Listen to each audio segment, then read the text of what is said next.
como lo teníamos anunciado a través de las redes sociales, lo dije en el editorial, hoy teníamos especiales ganas de hablar con un hombre muy respetado en los medios, en el ambiente, en la profesión, Julio César Gambina.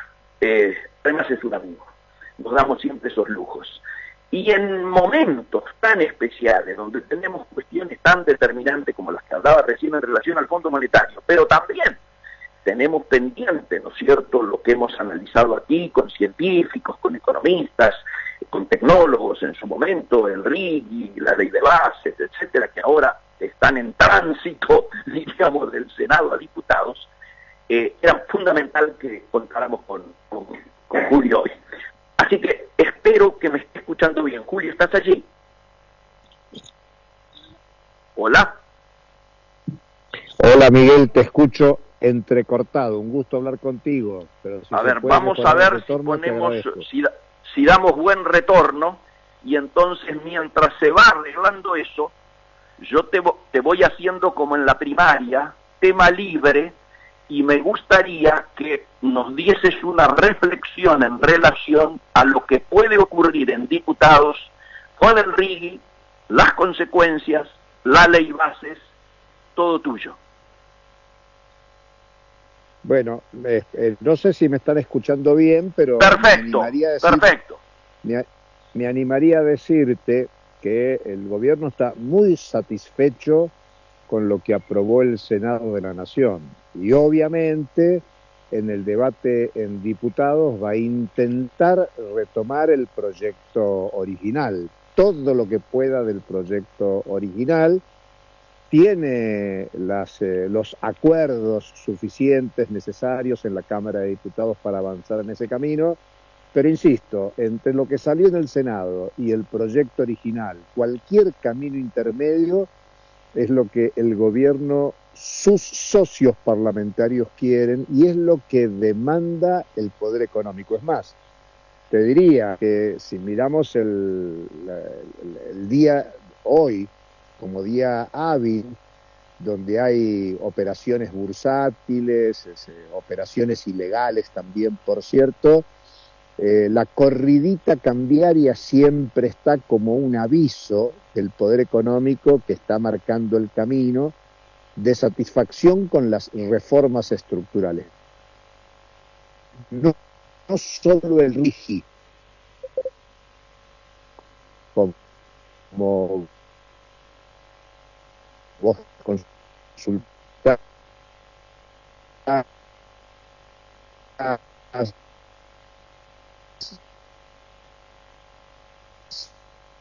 señalar. Sí, yo te escucho, Julio,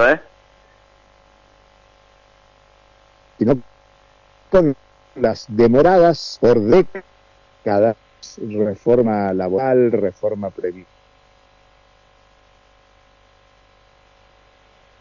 Decime si se escucha.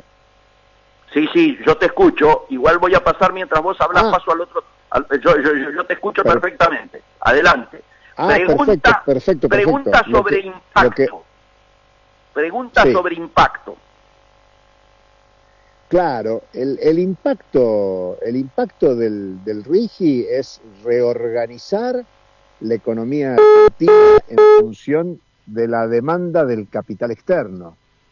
Digamos que el capital externo necesita seguridades para invertir en la Argentina. Hay una demanda importante del capital externo por invertir en explotación de recursos naturales. El litio es la última novedad, pero también los hidrocarburos no convencionales y el negocio tradicional primario exportador, no solo la soja, el trigo, el maíz. Bueno, todo eso son negocios para las grandes transnacionales, pero necesitan, tal como le está pidiendo el Fondo Monetario en su último dictamen, donde dice está todo bien, están cumpliendo con los acuerdos suscritos por el Facilidades Extendidas, pero necesitamos que se terminen con las restricciones externas. Porque claro, los inversores internacionales quieren y están dispuestos a invertir, sí y solo sí van a poder disponer disponer de los excedentes económicos, y eso Ahí está. está contemplado en el RIGI. Por eso Claro. es que a los grandes capitales, a los organismos internacionales, a los que negocian a nombre de los grandes capitales, les importa que esta reforma estructural avance en la Argentina. Por eso apoyan la ley bases en su conjunto, especialmente el RIGI. Y claro, para el conjunto de la Argentina no hay beneficio. Alguna cuestión podrá caer, alguna pequeña y mediana empresa podrá vincularse a la actividad económica productiva de esas grandes inversiones, pero no hay que imaginar mejora en el empleo, mejora en los salarios, mejora en los ingresos, iniciativas que derrame para el conjunto de la pequeña y mediana empresa, porque además son inversiones que van a estar vinculadas al comercio exterior, en el sentido que es una inversión para producir y exportar. No es una inversión para producir y desarrollar una cadena de valor que agregue valor para el desarrollo y mejora del mercado interno en la Argentina. Y por eso el impacto del RIGI y el conjunto de las medidas que están en la ley bases no son favorables para la mayoría de la población que hoy sufre la recesión. Tremendo. Vos fíjate cómo se aprieta desde adentro, pero también se aprieta desde afuera y también desde sectores vinculados al propio gobierno. Anoche, el presidente de YPF le advirtió al gobernador de la provincia de Buenos Aires, a Kicillof, que si no adhiere al RIGI, la planta de GNL se va a instalar en Río Negro. Esto es muy fuerte, ¿no? Te dejé de escuchar, Julio. Se me va tu voz, Miguel, no te escucho casi nada. A ver, te contaba que anoche sí, el propio presidente de YPF le advirtió al gobernador de la provincia de Buenos Aires que si no adhiere al RIGI, la planta de GNL se va a instalar en Río Negro, donde seguramente sí le dan las ventajas. Claro, lo que alientan incluso es la competencia entre provincias para ver a dónde se... Este es uno de los males, Miguel, que viene de la reforma constitucional del 94, donde se provincializó el poder sobre los bienes comunes o recursos naturales y genera un proceso que va en contra de los intereses de la nación como un conjunto. No es un favorecimiento a lo federal, y esta presión sobre un gobernador u otros gobernadores para que los gobernadores disputen entre sí dónde radicar una inversión, en definitiva es beneficio para los grandes inversores que van a buscar las mejores condiciones jurídicas, legales, de exenciones fiscales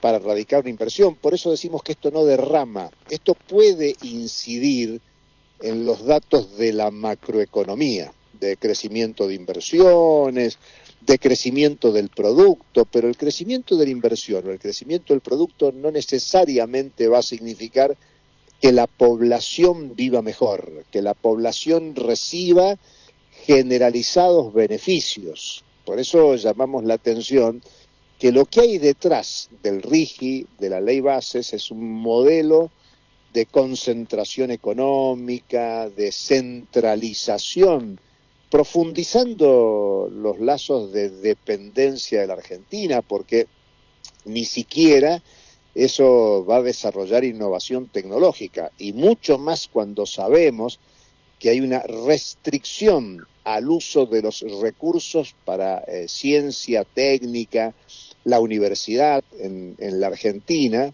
que por lo tanto no genera condiciones adecuadas en el ámbito de ciencia y técnica de la Argentina para desarrollar tecnología de punta. Porque más allá de este debate si es provincia de Buenos Aires si es provincia de Río Negro, la pregunta es, bueno, ¿cuánto hay de todo eso para el desarrollo tecnológico que permita pensar en términos relativos en cuestiones de autonomía?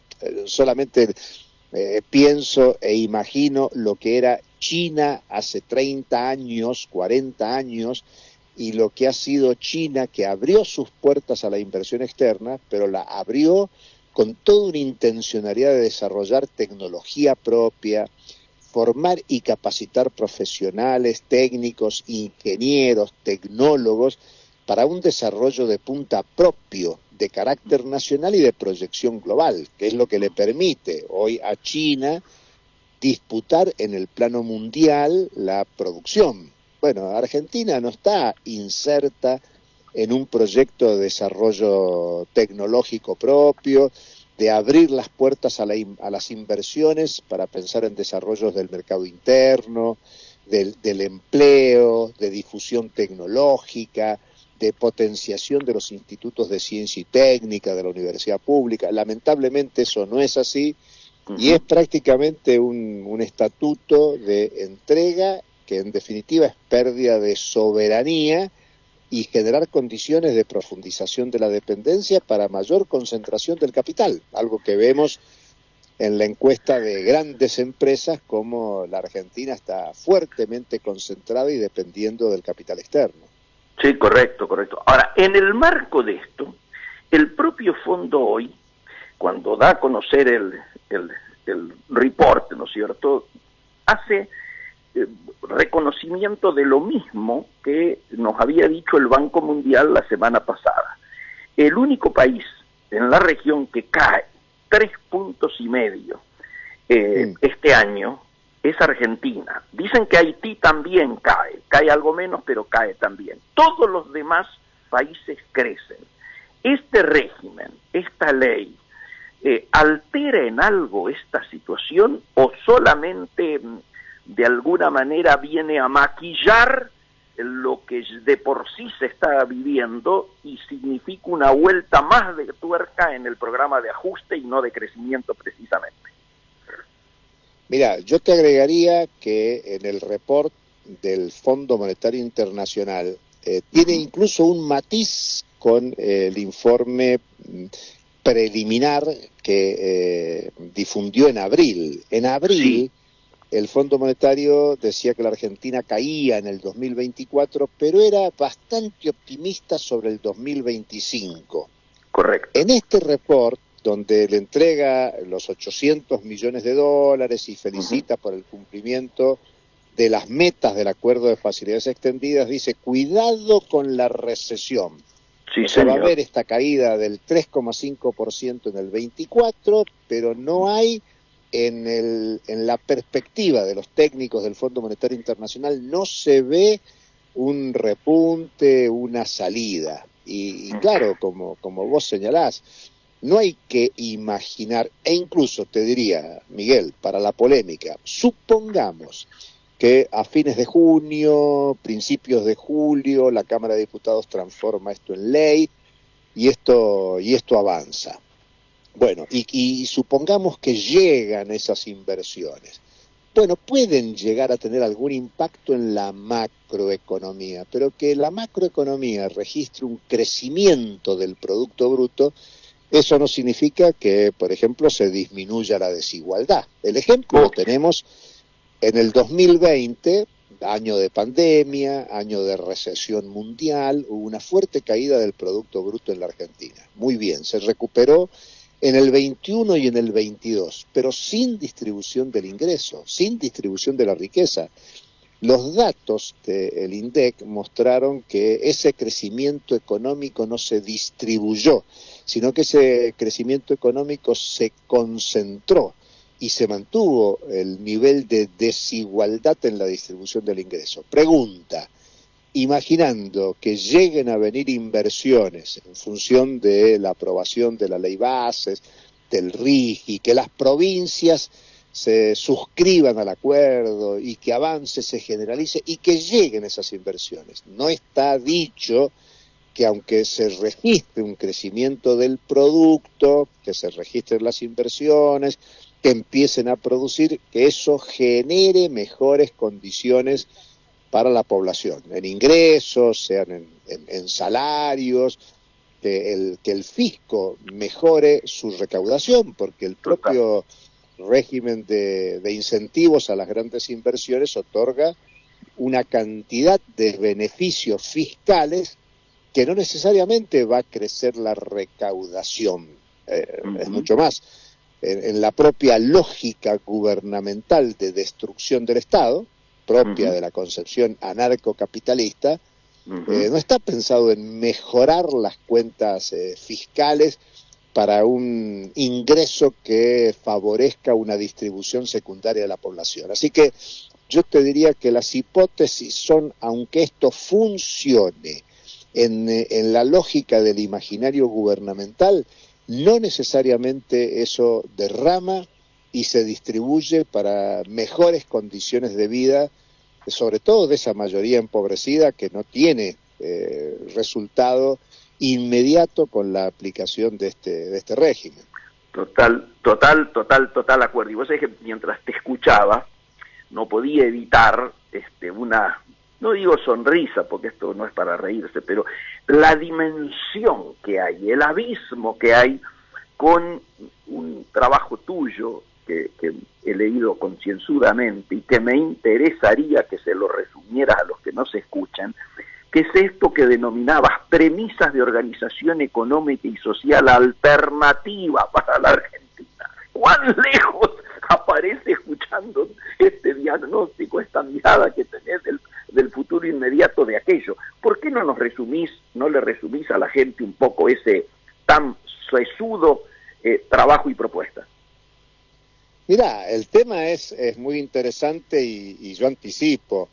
Lo que hace falta en la Argentina es una conciencia social mayoritaria para orientar el rumbo de la economía en un sentido distinto. Eso requiere, bueno, los recursos públicos que hay, reorientarlos hacia otro destino. Bueno, una primera cuestión es discutir la deuda que tiene la Argentina. Bueno, ¿a quién le debe la Argentina? Entonces, rápidamente, si se le debe al Fondo Monetario, le debe a grandes acreedores, y yo te diría que hay acreedores de salud, hay acreedores de educación, hay acreedores de alimentación, hay acreedores de vida.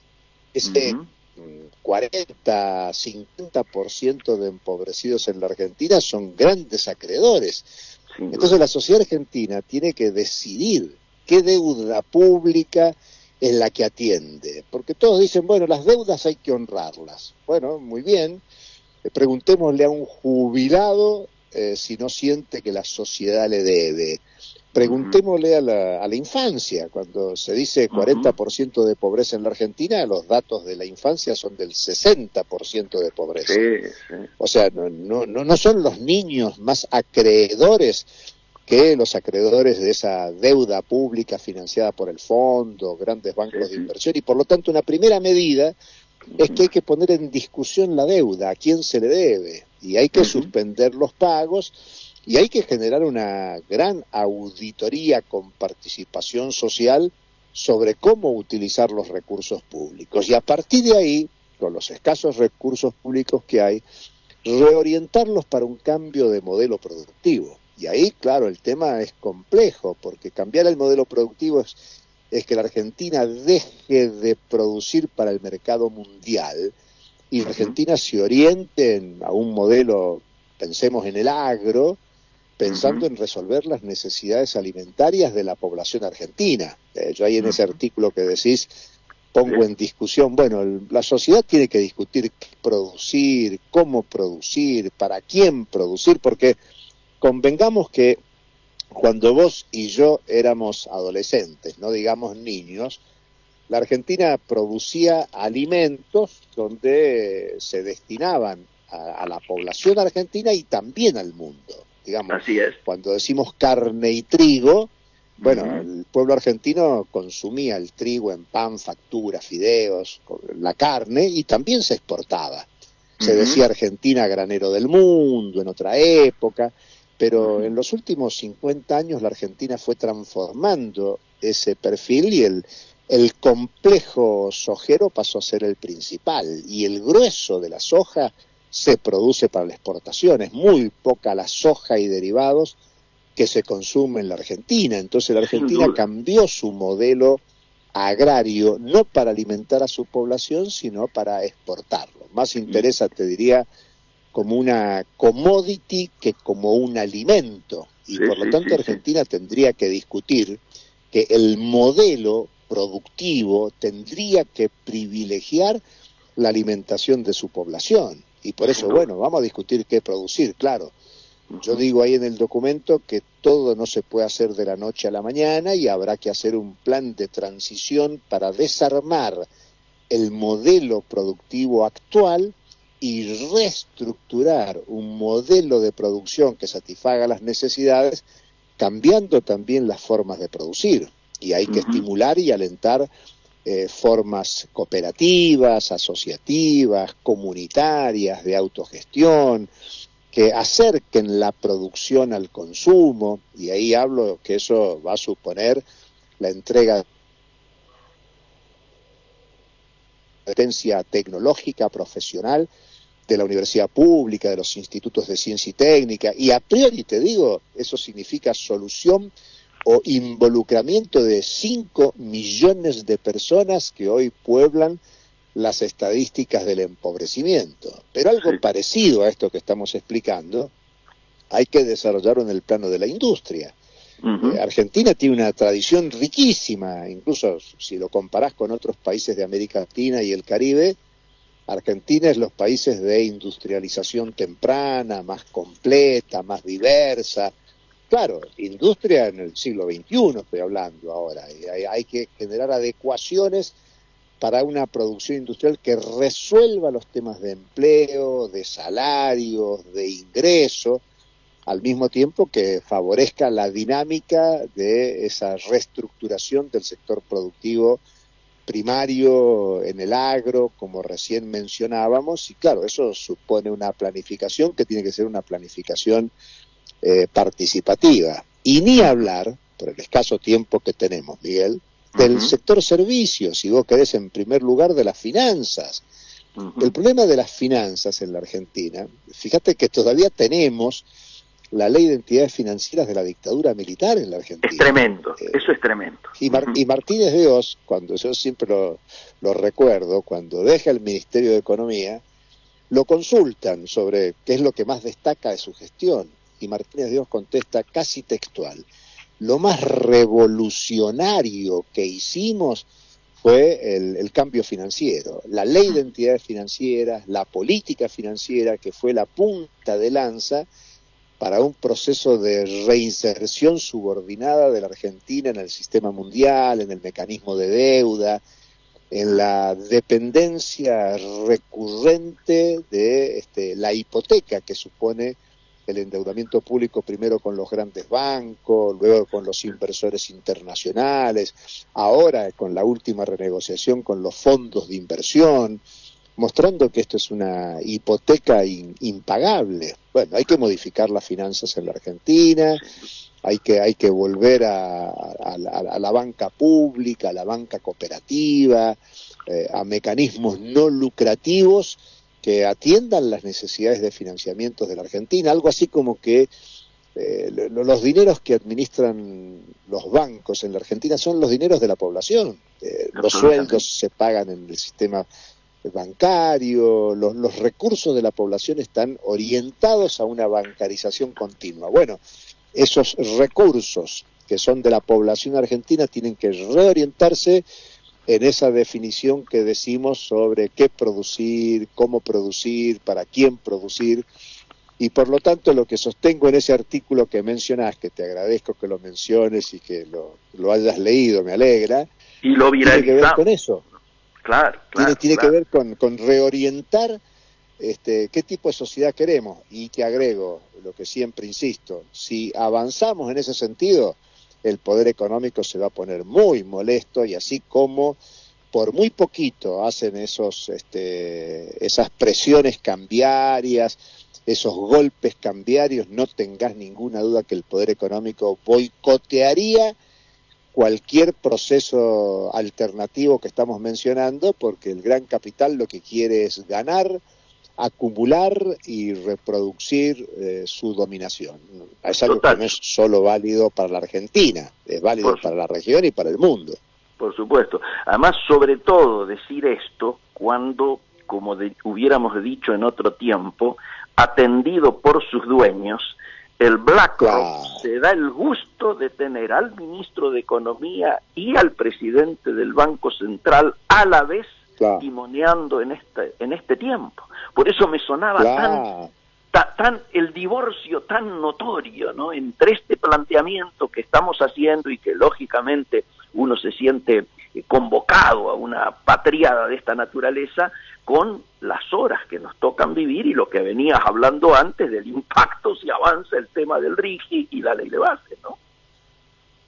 Por eso es muy importante conversar con estos temas, hay que argumentar. Creo que es un tiempo para argumentar mucho, Miguel. Programas como el tuyo, columnas como las que vos haces habitualmente, requieren de esta explicación y argumentación. No es un tiempo para pensar en consignas, es un momento muy complejo, de mucha peligrosidad en el sistema mundial, con cambio climático, con medio ambiente amenazado, con crecimiento de la desigualdad, con aliento a la militarización y una creciente economía criminal que está creciendo en la Argentina. Estoy hablando de la venta de drogas, de la venta de armas, de la trata de personas, y por lo tanto hay que argumentar que, en fin, que esta no es la sociedad que nos merecemos, y que pueden haber rumbos alternativos, rumbos distintos, claro, siempre y cuando